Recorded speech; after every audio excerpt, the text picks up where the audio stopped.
The P3 Solutions 2019 CAMS Queensland Rally Championship Round 1 Rally Whitsundays is brought to you by the following sponsors.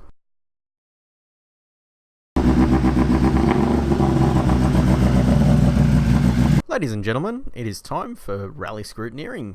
Rally Scrutineering for the Rally Whitsundays was held at Roo Systems up at Banyo. Now, with scrutineering, it is a regional thing. So for the Brisbane competitors, they went to Roo Systems. For competitors up north, they would have went to the respective scrutineering area for their region.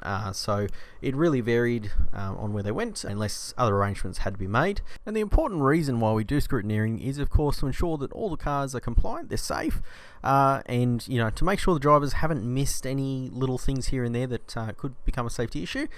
So it's very important that the competitors do this for their own safety and the safety of others around them. And in between the drivers having a chat and just sort of hanging around waiting for their car to get checked, we managed to catch up with some of them. So check out our first interview with Eric and Matt. Tell me a little bit about the car. I don't know much. It's obviously a second-gen Subaru, but beyond that, I couldn't ride much more. Mechanically wise, I'm not the best. Like, I'm pretty bad. Everyone knows that I'm really bad with mechanical stuff. It's pretty standard. There's nothing much to it. It's just a 2003 GTB WX. There's nothing funky to it. It's standard motor, standard everything. Yeah, it's pretty much everything's standard in there. So yeah, it's all right. Upgraded suspension, I'd hope. Yeah, the suspension and brakes are decent. So that's all I really care about. So the brake side of things I'm interested in as well. Yeah. They are important. All right, Matt, I'm curious. Tell me a little bit about yourself. You're co-driving for Eric, but what's your experience with co-driving? Is this a first event? Done a couple? I've done a little bit of co-driving before. I have co-driven in Target has before. Oh, wow. I've done a few other events as co-driver. Mainly have a history as a driver. Yep. But yeah, no, it's a good driver, fast driver. Good to. I used to race against Eric.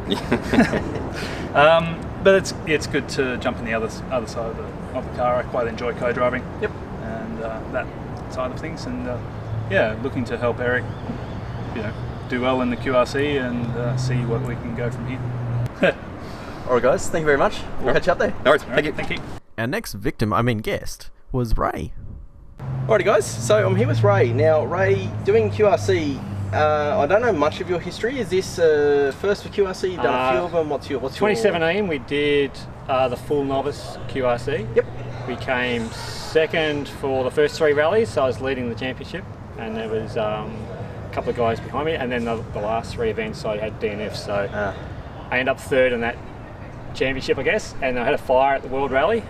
Had a full-on engine fire, and it's taken me 12 months to get the car back up and running again.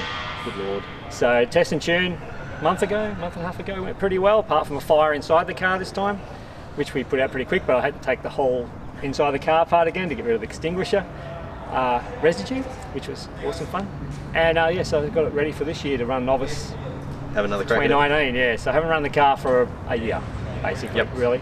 So fire damage generally not repairable, or you were able to salvage a fair bit of it, or what was the story? So the fire was around the turbo area. It was brand new rack, brand new CV, brand new. It was actually the manifold broke, the exhaust manifold broke. Yeah. All new wiring in there.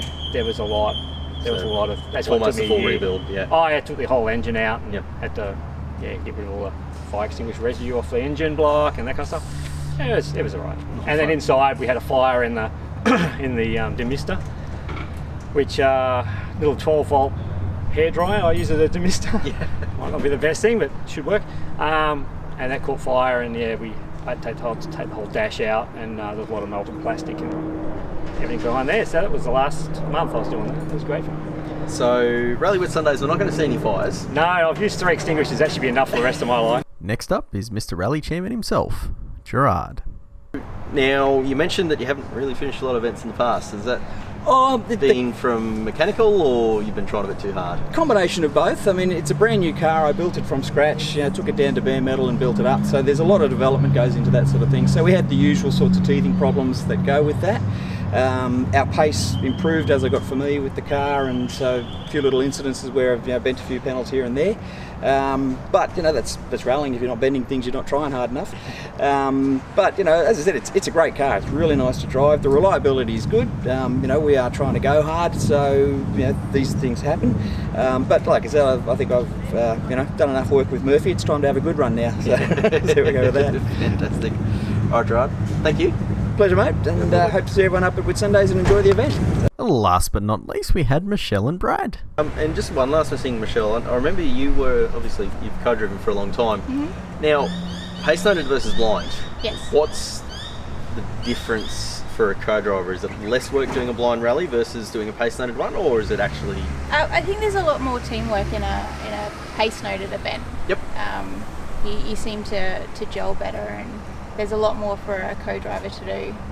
I think a road book event, I think they're a little bit easier on a co-driver's point of view. It's all the driver that's really watching the road. You're just sort of giving them those calls that might upset the car, or sharp turns, that sort of thing. So from a co-driver's point of view, I prefer pace-noted.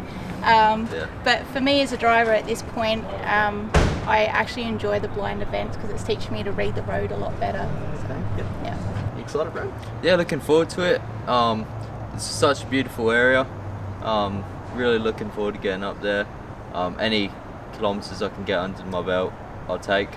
And I was more than happy to jump in and help Michelle out in the last minute.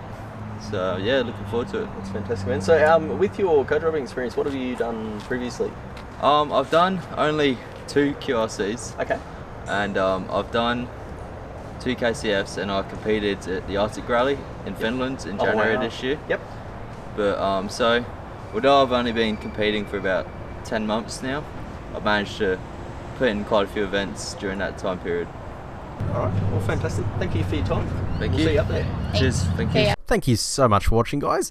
There is definitely more content coming. We have 3 dedicated interviews with 3 potential title contenders this year, and they are Marius and Alan, as well as Mel and Larissa, and of course Braden and Blake. They're not the only title contenders, but these were the ones that were at Scrutineering that we believe reasonable shot. So do look out for those interviews coming up on the channel in the near future. So thanks for watching, guys, and we really can't wait to see you guys in a few days at Rally Whitsundays.